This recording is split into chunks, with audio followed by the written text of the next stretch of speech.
সম্পাদক ইব্রাহিম আকবর।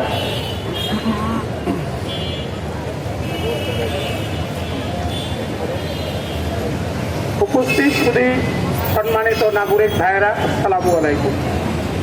আজকে প্রতিবন্ধী হকার সংগঠনের আয়োজিত মানববন্ধন, এই মানববন্ধন আর এই প্রোগ্রাম আজকে থেকেই আমাদের আলম ভাই শুরু করে নেয়। দীর্ঘদিন হাঁটতে হাঁটতে পাপা করতে করতে আজকে এই পর্যন্ত আসছে এবং বর্তমান যে সরকার আছে তিনি ন্যায়বান্ধব সরকার, অন্যায়ের সাথে আপোষ করে না, ন্যায়ের সাথে চলে। এবং এই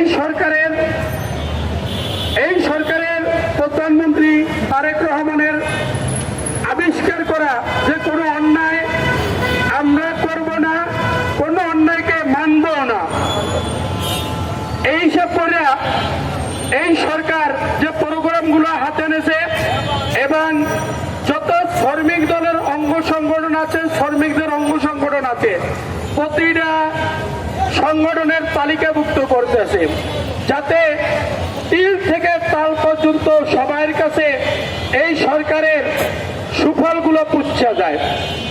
এই জন্য আমরা আজকে যে মানববন্ধন, এই প্রতিবন্ধী সংগঠন মানববন্ধন করতে আছে, এরা খুবই দুর্বল এবং তারা অন্যায় করে না, ন্যায়ভাবে ঢাকা শহরের আনাচে কানাচে একাধিক জায়গায় তারা ছোট ছোট দোকান করে ব্যবসা করে।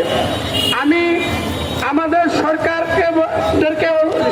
মহোদয়কে অনুরোধ করতেছি, মাননীয় মেয়র সাহেবকে অনুরোধ করতেছি, আপনি এদের ছোট ছোট দাবিগুলো মান্য নেন যাতে দেশেরও কোনো ক্ষতি হয় না।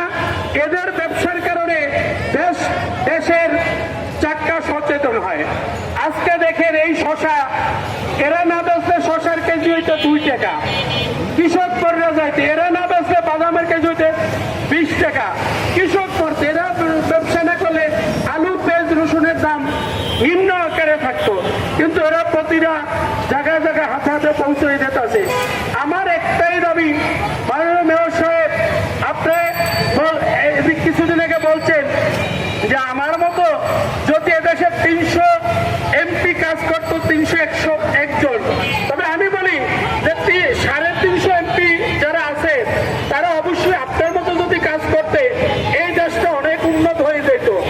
এবং আশা করি আপনারা যেভাবে উদ্যোগ নিয়েছেন এই কাজের আওতায়, আমি মনে করি একেবারে শুরু হইতে পুরো 350 এমপি এই কাজের আওতা আসবে এবং এই কাজের সঠিক কাজের